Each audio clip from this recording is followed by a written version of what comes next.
चंद्रपुरात gas सिलेंडरनं भरलेला truck चोरीला गेल्याची धक्कादायक घटना समोर आली। मात्र स्थानिक गुन्हे शाखेनं अवघ्या 24 तासात या गुन्ह्याचा छडा लावत ट्रक चालकासह 2 आरोपींना अटक केली।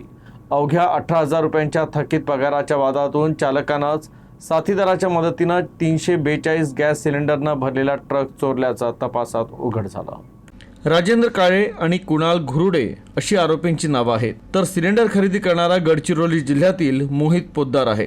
342 सिलेंडरनी भरलेला ट्रक जेव्हा चोरीस गेला तेव्हा पोलिसांनी गंभीरतेनं पडोली परिसरातील आणि महामार्गावरील सीसीटीव्ही फुटेजची पाहणी केली। त्यानंतर भिशी परिसरात चोरीला गेलेला ट्रक सापडला, मात्र ट्रकमधील सर्व सिलेंडर गायब होते। गुप्त माहितीच्या आधारे चिचपल्ली येथील एका गोडाऊनवर धाड टाकण्यात आली, तेव्हा चोरीला गेलेले सर्व सिलेंडर तिथे आढळून आले।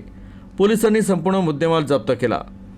ट्रक मालकानं चालकाचे 18,000 रुपयांचे वेतन थकून ठेवल्याच्या रागातून चालकानं साथीदाराच्या मदतीनं सिलेंडरनं भरलेला ट्रकच पळून नेला। स्थानिक गुन्हे शाखेच्या तत्पर कारवाईमुळे अवघ्या 24 तासात गुन्ह्याचा उलगडा होऊन आरोपींना अटक करण्यात आली। पोलीस स्टेशन पडोली हद्दीत एक 332 सिलेंडर असलेला HP गॅस कंपनीचा ट्रक चोरीला गेलेला होता। त्यानुसार पोलीस स्टेशन पडोली येथे चोरीचा गुन्हा दाखल होता।